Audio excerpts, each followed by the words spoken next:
Star Trek Prodigy is one of the newer Trek series, greenlit after the success of Star Trek Discovery and Star Trek Picard. Prodigy uses computer animation and was produced by a partnership between Paramount and Nickelodeon because it was intended to appeal to kids and hopefully bring in a younger fan group. I guess it failed because even with the second season in the can, Paramount canceled the show and removed it before ever airing season 2. Luckily, Netflix picked it up and became home to both seasons, and then they canceled and removed it. I was shocked when it was canceled. What do they herald as great, if not this particular animated series? Because it is unquestionably superior. These platforms generally don't release their numbers, and I think these decisions often come down to other factors than just audience. But I argue that Prodigy deserved so much better than it got. For the next couple of minutes, I'll talk about how Prodigy relates to some of the other Trek shows, but if you want to skip ahead to where I get back into the meat of Prodigy, you can go to the timestamp on screen now. I hold the position that there are no bad Treks, only more favorite and less favorite Treks. So while I agree with a lot of viewers that Discovery and Picard are not the best of the franchise, I still love them for what those creative teams tried to bring to the Trek universe. I appreciate how Discovery swung for the fences. You could never predict where it would go next. Massive time jumps and paradigm shifts were staples of the show. I also love its dedication to the Vulcan and Federation value of IDIC. Infinite diversity in infinite combinations, with the most diverse cast of characters among all of Trek by far, which reactionary fans claimed was somehow a new, woke approach to Star Trek, to which I say, get lost. Picard was a thoughtful exploration of retired Captain Picard. He of course comes out of that retirement to save the Federation from malevolent AI, then Q again, then the Borg again, all of which was fine, but the best part was getting a proper reunion and send-off for the cast of Next Generation that made up for their lackluster final voyage in Star Trek Nemesis back in the early 2000s. Short treks put a microscope on parts of life in the Federation we hadn't seen before, and packaged them in bite-sized form for an easy watch. Somehow this is the only series I have not seen every episode of, but I do appreciate what I've seen so far, and I'll get back to it at some point. Lower Decks gave us an extended look at what life is like for the lower-ranking members of Starfleet, but Next Generation was the first show to put a spotlight on the lower-ranking crew members in Season 7, Episode 15, Lower Decks. This idea came back in the show Lower Decks, a cartoon comedy that's some kind of cross between Star Trek, Futurama, and Rick and Morty, but it's a real Star Trek show. It's canon. Lower Decks is one of my favorites. My second favorite of the new Treks is Strange New Worlds. While it gets a little timey-wimey wobbly with canon, it serves as a direct prequel to the original series, featuring not only younger versions of Spock, Uhura, Nurse Chapel, Dr. M'Benga, and later Kirk and Scotty, it also finally gave the green light to Captain Pike, the captain character from the original pilot of Star Trek, and number 1, or Una, after 60 years. But Prodigy did something special. Its main characters are kids trapped in some kind of asteroid-based prison work camp. I think they're the equivalent of teenagers, the oldest two being 17. A group of these kids discover a stolen Starfleet ship in the prison colony, the Protostar. They go inside, and when the Universal Translator kicks in, they realize they have just enough technical knowledge between them to fly the ship and escape their servitude. They needed the Universal Translator because they're all from different cultures and speak different languages. Star Trek valuing diversity? Again? So there's Dal, who actually doesn't know where he came from. He's a little cocky, a little self-centered, into the ladies, all the makings of a troublemaking future captain. Jankum Pog is a Tellarite, a species that loves to argue. She's hideous. Why is her forehead so smooth? You're no summer peach either, Tellarite. Ha ha ha ha! Jacob Pog likes her. But he's weirdly upbeat and voiced by Jason Mantzoukas, which is a delight. Jankum awoke on a long-range sleeper ship which started traveling before the Federation existed. So that's over 200 years ago from this point, even though he's 16. But he's a genius of an engineer. You might even say he's a prodigy. Zero is a Medusan, a non-corporeal, genderless, energy-based life form who wears a containment suit because others would apparently go mad at the sight of them. Medusa, yeah. Rock is a rock person who's really an 8-year-old girl who wants to be a scientist. Murph is a blob that can kind of do anything, despite being nonverbal. At first he takes the form of some kind of slug, but later takes on a humanoid form and a more active role. Finally, there's Gwendala, or Gwyn, who is the daughter of the prison warden known as the Diviner.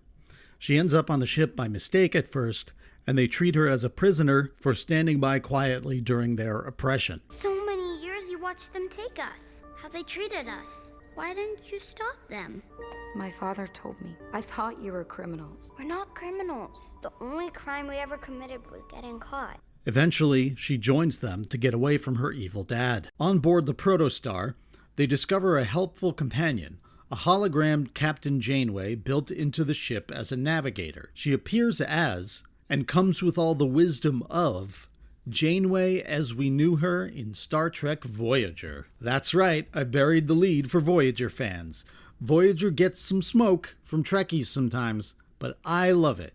And if you do too, you'll be pleased to know that while Prodigy is largely about the new characters, it's also a bit of a backdoor sequel to Voyager, with appearances by now Admiral Janeway, the Doctor, and now Captain Chakotay, in addition to Next Generation characters Wesley Crusher and Admiral Jellicoe, all voiced by their original actors. But before all of that, the new crew of the Protostar has to learn about Starfleet and the Federation. Holo Janeway tells them, "The United Federation of Planets, an interstellar union of different worlds and species of universal liberty, rights, and equality.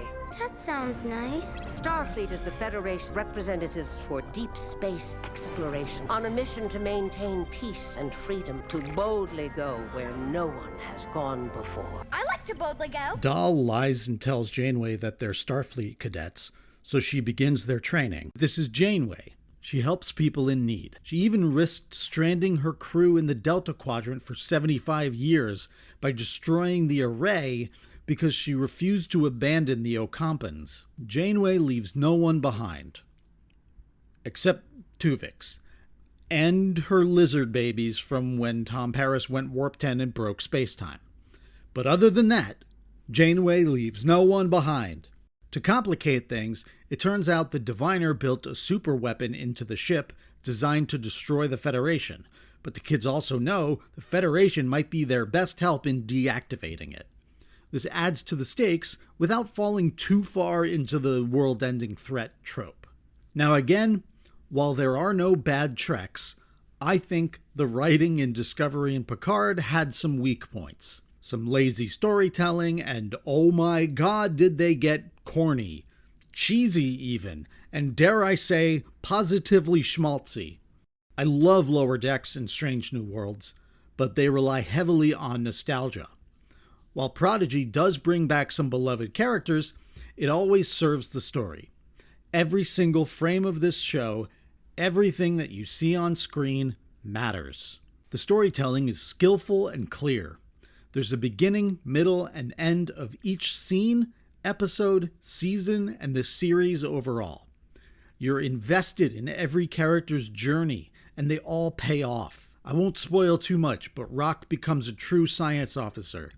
Dahl finds out his surprising origins. Jankum gets to work on the incredible engineering of Starfleet ships. Zero gets a body, and even Murph becomes an officer. Gwyn's journey is not as linear, but it's worth the watch to see where it goes. You can just tell the writers took this show very seriously. The Star Trek franchise is no stranger to fighting to stay on the air. I mentioned earlier that back in 1965, NBC rejected the first pilot of the original series, now known as The Cage. This may have been the end of the story, but Gene Roddenberry's friend and fellow secret communist Lucille Ball, creator and star of I Love Lucy and owner of Desilu Productions, where the first pilot was filmed, believed in the project and convinced NBC to consider a second pilot. Gene reworked the whole show to be a little more exciting and brought in an all-new cast and characters, with Leonard Nimoy's Spock the only holdover from the first pilot. Gene's future wife, Majel Barrett, who played Number One or Una in the first pilot, later returned to play Nurse Chapel, a recurring character throughout the series. Footage from the cage was later used as flashbacks in the original series episodes The Menagerie Part 1 and Part 2, enshrining Pike and his crew as canon lore. The first season was pretty popular, but the ratings dropped a bit in the second, leading the network to cancel it. Superfans Bio and John Trimble led a letter-writing campaign that ultimately won the show a third season, which also struggled in the ratings and put the show out to pasture for good in 1969. Again, this would normally be the end of the story, but Trek had such a dedicated fan base that the show lived on through the convention circuit. Because they had done the third season, the show was syndicated, meaning it could be re-aired on multiple channels, and it remained popular through this format. This continued popularity led in 1974 to Star Trek the Animated Series, a one-season continuation of the Enterprise's adventures, and in 1979 to Star Trek the Motion Picture, the first in a massively successful 6-part film franchise. Or 10 films if you count the Next Generation movies. Or 13 if you count the J.J. Abrams movies. Or 14 if you count Section 31, which we do not. In any case, shout out to Star Wars for proving in 1977 that weird, nerdy space stories could hold their own on the big screen. So maybe it's not the end for Prodigy. Maybe it'll find new life in a future Star Trek show or movie. There is a video game, so it could live on in that realm, but at least it was given the opportunity to tell a rich, dense, complete story in 40 episodes that, even if you can't stream them, are available on DVD. Physical media, folks. It's coming back. Streaming has collapsed into an unworkable hyper-capitalist clusterfuck, but if you buy a DVD, they can't just take it away from you. I now have the first 6 Trek movies and the first season of Prodigy on DVD, and I'm going to get season 2 and more.